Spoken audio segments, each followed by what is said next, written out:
Getting the bed off. Cool. Oh yeah. Got the bed off, scooted it up further.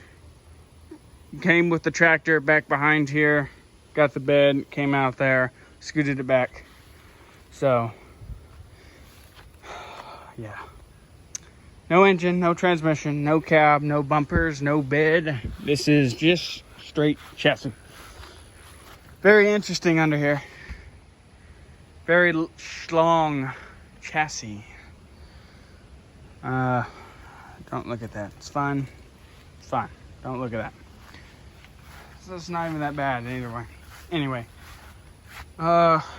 took off the bed because we have some people that are gonna come pick it up tomorrow. So bed is gone. So that means if any of y'all want to get anything, those two bumpers, they're calling your name. This cab, it wants to go on your 150. I'm just saying. A guy asked me for the cat. He hasn't replied back. Very strange guy. There's the bed. There's the tailgate. Oh yeah.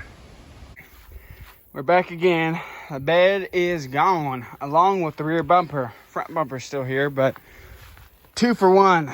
Oh yeah. Excited. I'm excited that I'm doing all this, but I don't know if I'm more excited to get my marketplace back on my phone or hearing the Spaceballs 2 coming out. I don't know. I think Spaceballs trumps all this. This is still pretty cool. So got the fuel tank out. There's 2 lines right here, in and out. A connector. This and this goes to the bed. This one and that one are thank you.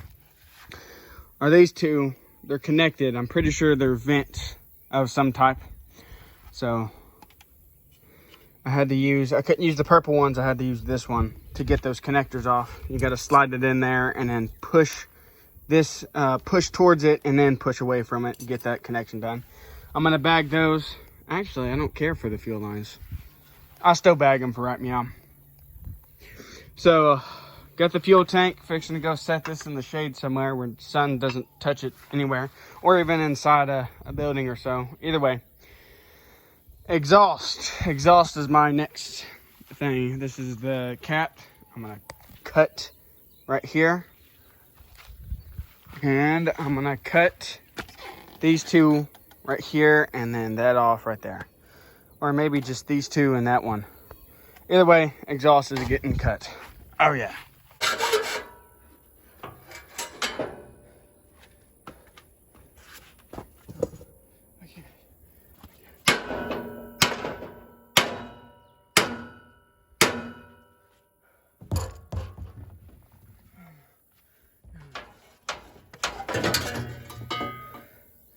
There we go.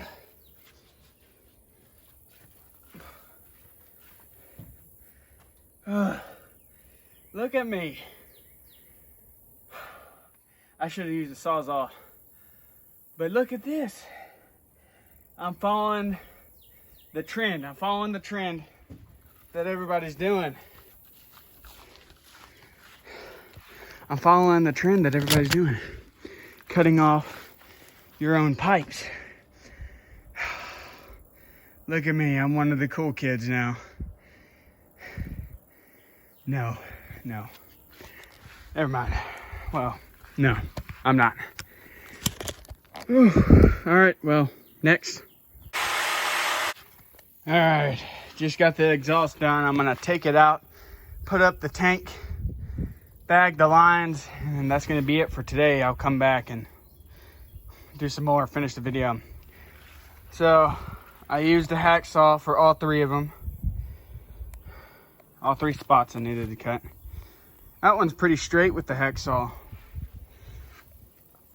But yeah, those 2, this whole exhaust system is junk. Whoever, I don't know if this is factory or if this is how if aftermarket.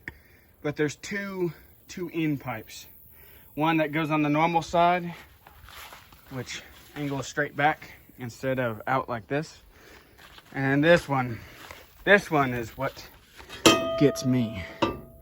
Hopefully I could see that. I don't know, I can't see the screen right now. Yeah, I don't know what's going on here, but it's fine. Don't worry about it. Yeah, no, that took a long time with the hacksaw. Yeah, well, I'm gonna take the exhaust out, bag the lines tomorrow. Probably tomorrow I'll take care of the harness and the fuel lines. All right, hopefully I can get this on camera. So this is the connector. Let's go over the lines. This is brake line. These two are fuel lines. I don't know which one's the return and the whatever goes to the front. And this one's the fuel tank vent tube. And then this is where the harness goes. So first things first, we'll clip it back in because I wanted to show this. So say the harness is in here and the fuel lines are in here. I clipped them both back to show you how I undone them. So the harness would be in here. I went down like this until I got one of those sides clear.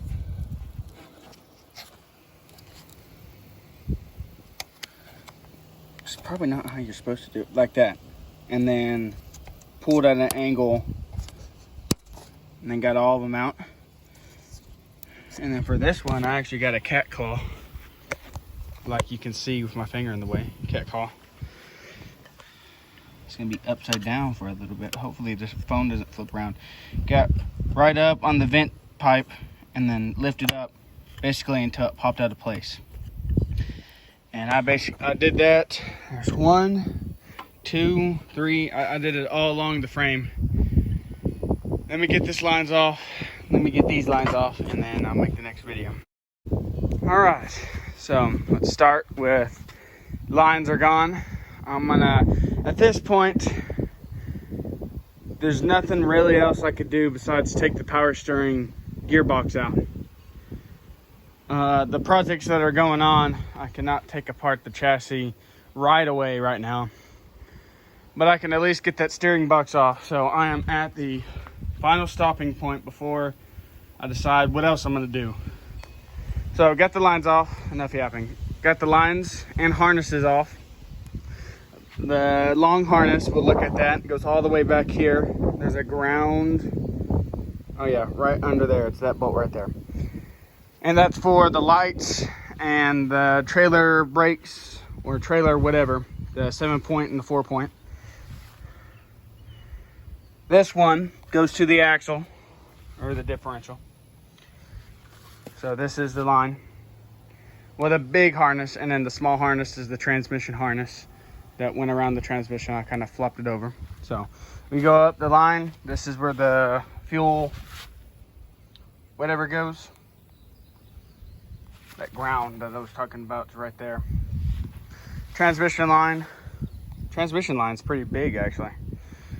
And then keep on going, use the cat claw, and then all the way to the cab. Fuel lines, these are transmission lines. I'll get those in as well. The brake line is still there, but fuel line had the fuel filter and then the 2 clips on the outside for the vent and for the other line. I'm pretty sure that's the return line. For the vent line, you actually had to pull it, really, you can't see anything. You had to pull it out this way under, I'm pretty sure that's the brakes. So here's the lines in question. Yeah, I know. The vent is the big one. And then there's 2 smaller ones.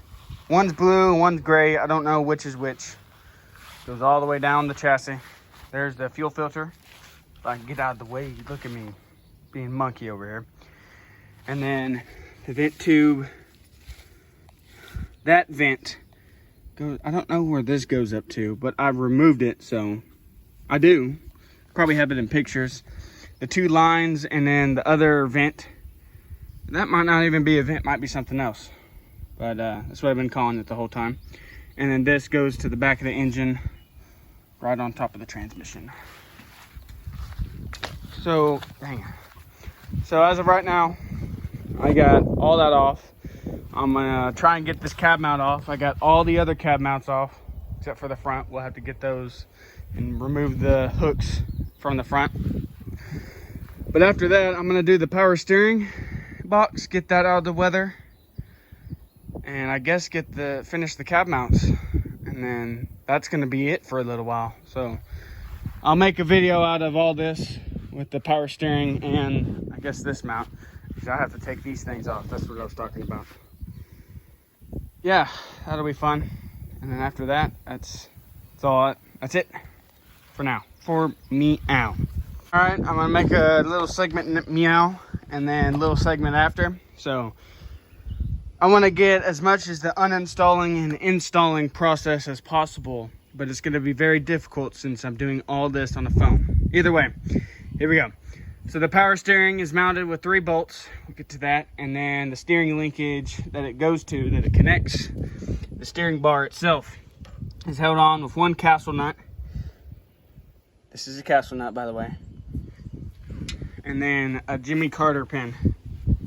I know it's not Carter, it's Cotter. Don't correct me. That will slide down, should slide down. It's not. So I have to get these bolts out. And then 3 bolts here. I'm gonna go ahead and do the bottom one and then do whichever ones seems right. Whatever.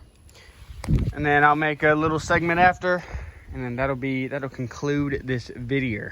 Oh yeah. Alright, that was a little more work than I thought. I had to use a PB blaster actually. So I'm gonna go ahead and end it here. Gearbox is off. Steering linkage she's free. She's gonna run away on me. I'm gonna get that cab mount off and these 2 off camera. I don't wanna record, make a segment. Here's the old steering box. If this was a Dodge steering system setup, sucker wouldn't come apart. So junk and rusted. Oh, I need to pick that up. Ooh, just what I needed. But and this, I need to hurry up and finish what I'm saying. I don't think I can sell the harnesses and lines because I don't think anybody would want them. If you do, they're crew cab long bed configuration. So the shlongest of them all. We got some projects coming up. That's the perfect truck right there, the diesel. It's not the project's behind it. 2004 F250 5.4 Triton. We need to replace the tensioners. Same thing, not the same thing we've done on the Expedition. Either way, that's going to be it for a little while. I said that last time, and then here I am posting back-to-back videos. Literally the most perfect truck. No Dodge, no Chevy, not even any other Ford can match that sucker right there. 2002 4-wheel drive crew cab long bed 350 lariat trim, and it's just a bonus. Bambi flinger. Oh yeah. There is no other truck in the world that looks better than that sucker. I don't care what you say. I don't care who you are. That's it. Yeah, I'm gonna end it here. Oh yeah. And this is just a 2001 gas engine. All these harnesses. It's actually not that complicated, but just a 2001. I don't want to even touch a modern vehicle, but the profession I'm going in, I have no choice. Oh yeah. Oh yeah.